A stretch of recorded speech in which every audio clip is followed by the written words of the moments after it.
form a group, like form a 501c for helping homeless people, or does it have to be like outside of campus to shelter these guys? There's not going to be one solution. Mm-hmm. So there is a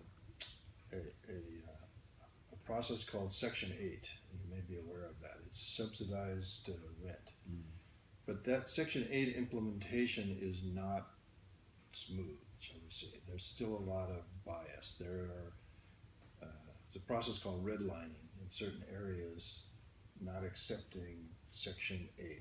They have to by law, but the rental agencies and the people who have apartment buildings are biased against Section 8 rentals. Mm. So that way, if you get legal assistance, you can force the compliance with Section 8 rental support and get more people to be qualified for Section 8 rental support. There's half a dozen issues like this where those who are housing challenged don't have the connections, the knowledge, the input to be qualified and to assert their rights to have that kind of support. The ability to work with the process of developer housing construction. You know, in this state there are rules about the percentage of affordable housing that has to be built in any particular city. My guess is that an affluent community like, let's say, I'll pick on San Dimas, folks from San Dimas, excuse me, but it's an upscale community, perhaps that they have challenges meeting the affordable housing percentage that the state lays out for development.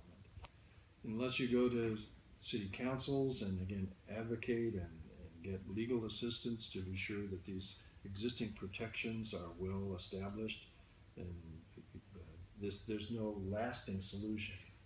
The lasting solution is to create living situations that are of a scope, the number of them, and the accessibility, both in terms of geographic location and in terms of cost, are going to be adequate to meet the needs. The third area is the ability to build temporary transitional living situations.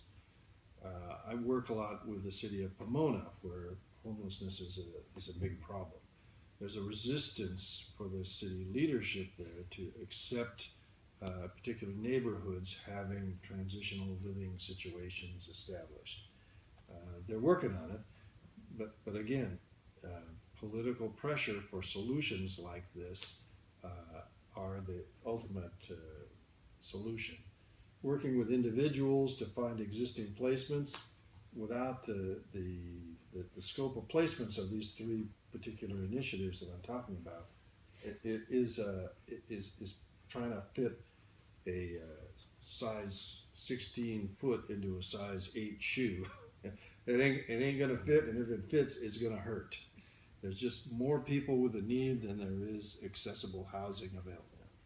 It's good that you mentioned that, because actually about a year ago we put on the ballot for them to use container homes, or actually containers, in Pomona, just so that the homeless could store their goods, and fortunately they did do that. Also, we gave them a packet here because we're talking about portable mobile homes, and Cal Poly, we're in talks with Cal Poly because they have the old, I forget what it was called, but it's about 1,000 acres of land, but it wasn't like a hospital or something that was over there. Called the Lanterman property. Lanterman. Mm-hmm. And so if they're willing to donate 10 acres, we can build student housing over there. Portable student housing.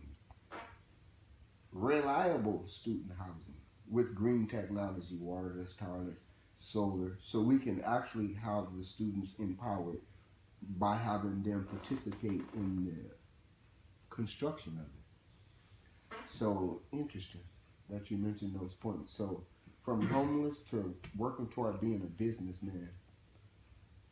And it started here, hanging out with a man named Jim Gow over there in the basement. And one of his mottos was just don't stop. Don't give up. Read a lot. Ask questions. And so I'm grateful that we had this chance to meet with you. Thank you for your answers. Any other questions? So I think it's safe to say that ever since the recession, like you mentioned, this has been a growing problem, and the funds have been lacking. The funds have been lacking, growing essentially. Like, so it's been getting. So it sounds like there's a need here, and it's someone needs to step up and take care of it. I mean, of course, it's not going to fix it, but like you said, there's no longing solution. So I mean, there wouldn't be for something that's a problem that's growing. So I mean, with no group on campus, do you think there would be, at the time is, if not now, coming for someone to raise awareness for this group? I think that the elected student leaders of the ASB, the Associated Student Body of Mt Sac, are aware of the need and have talked about it. I think that by connecting with them, by using resolutions, by making presentations to the Board of Trustees, by being out in the community and saying, have common cause, because this exists on Cal Poly's campus, Citrus College campus. Go out and talk to community leaders and say that this is an issue that needs that broad solution. Yeah, because I think even having a group, I think would allow more students to even feel more comfortable to say, I'm one of them. Sure, absolutely. Yeah. Yeah. I grew up in this area, and when housing was affordable, and when I went to UCLA and I lived in an apartment